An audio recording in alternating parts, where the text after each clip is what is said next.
Hello. Good morning, good afternoon, and good evening. Welcome sa ating channel. So, bago tayo magpatuloy ay pakihingin isang like and subscribe.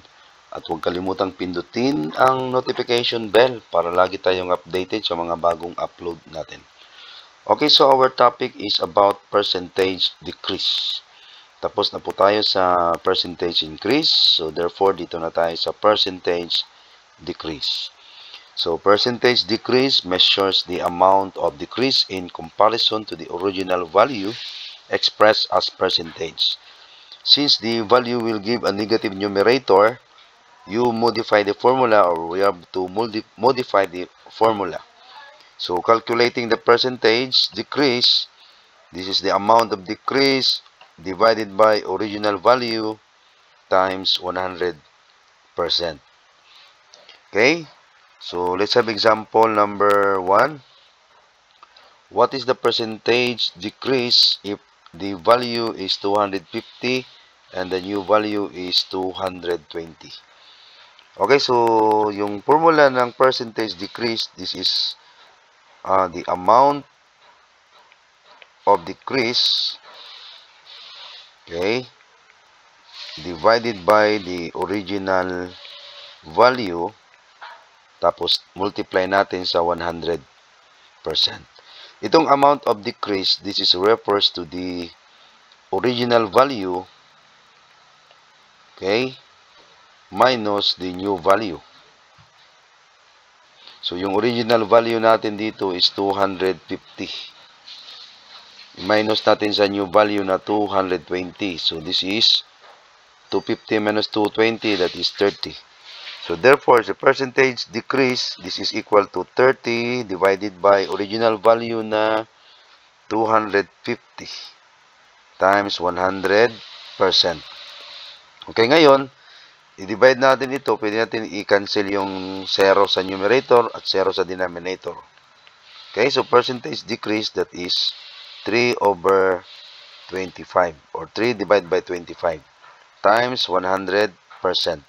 So, i-divide natin yan. 3 divided by 25. So, cannot be. So, 0.0, then point. Hanap tayo ng number na i-multiply natin sa 25. The result is 30 or less. So, 1. Hindi siya pwede ito kasi magiging 50. So, 1 lang. 25. 1 times 25 is 25. Then, this is 10. Then, 5. Dagdag tayo ng 0. Bring down tayo ng 0. Then, hanap tayo ng number na kapag i-multiply natin sa 25, the result is 50. So, therefore, 2. So, 2 times 25 is 50. So, percentage decrease is equal to 0.12 times 100%. So, multiply natin yan sa 100. Okay?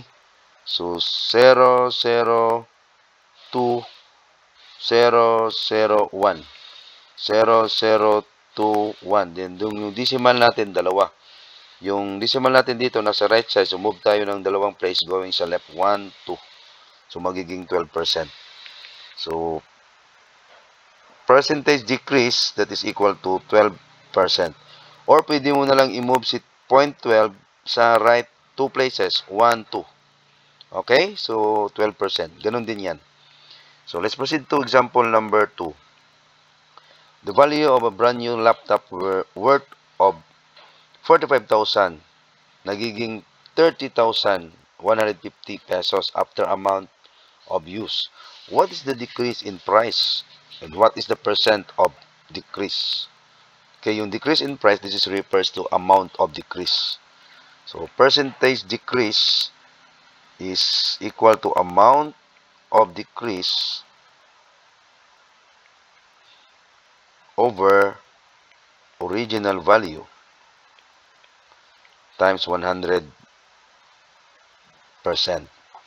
So, percentage decrease, amount of decrease, that is original value minus sa minus natin sa new value. Okay, yung original is 45,000 minus 30,150. So, i-minus natin yan. Okay, minus natin ha. 0, 0. 3150. 0. 10, so 5. Magiging 9 na yan. So, 8. Then 4, 1. Okay, so ang amount of decrease is 14850. Okay, divided by original value na 45,000 times 100%. So, percentage decrease that is equal to, pwede natin i-cancel yan, 0 sa numerator at 0 sa denominator. Okay, 485 na lang yan, then 40 or 45 times 100%. So, divide natin yan. 1485, divide natin kay 45. So, cannot be. So, 0, then sa ibabaw, point. So, hanap tayo ng number na multiply natin sa 45. The result is 14850 or less. So, try natin itong 4. Medyo malaki. Try natin si 3. 0, 0, 15. Then, 12, 13. So, 0.3. So, 13,500. 13,500. So, 0, 5, 3, 1. Add 0, bring down 0. So, 3 again. So, 1, 3, 500. Okay, so therefore, percentage decrease that is equal to 0.33 times 100%. Or, percentage decrease that is equal to, pwede natin i-move 2 places to the right, or pwede mong i-multiply by 100. So, that is 33%. Okay, so let's proceed to example number 3. Last example. Okay, a sport enthusiast weight 75 kilograms. After a month of tedious exercise, he weighed 66 kilograms. What is the percentage decrease of his weight after a month?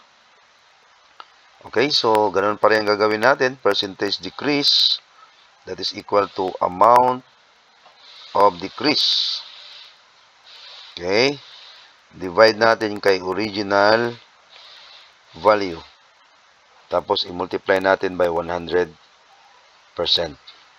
Okay, so ang amount of decrease, that is original value minus new value. Ang original natin ay 75 kg, i-minus natin kay 66. So, that is 9. So, 9 over, ano yung original value? 75. Multiply natin kay 100%. Okay? So, equals, divide natin yan. 9 divided by 75. So, cannot be. So, 0.1. 1 yan ha. So, this is 75. So, 10. That is, minus 5 is 5. Then, 8 na yan. So, 1. Add tayo ng 0. Bring down tayo ng 0. So, hanap tayo ng number na multiply natin 75. The result is 150 or less. So, 2. So, 2 times 75, that is 150. So, therefore, this is percentage decrease is 0.12 times 100%. So, percentage decrease is, pwede mong i-move si decimal to the right. Pwede mo ring i-multiply sa 100. Okay, multiply natin sa 100 sa 0.12. So, that is 0, 0, 2, 0, 0, 1. 0, 0, 2, 1. Yung decimal, dalawang place. 1, 2. So, 12%. Pwede mo rin i-move si 0.12 to the right. Kasi nga times 100, 1, 2. So, that is 12%. Okay, so maraming salamat sa panonood at pakikinig. At again, sa hindi pa nakasubscribe, paki-subscribe na lang. At huwag kalimutang pindutin ang notification bell para lagi tayong updated sa mga bagong upload natin. Maraming salamat and God bless.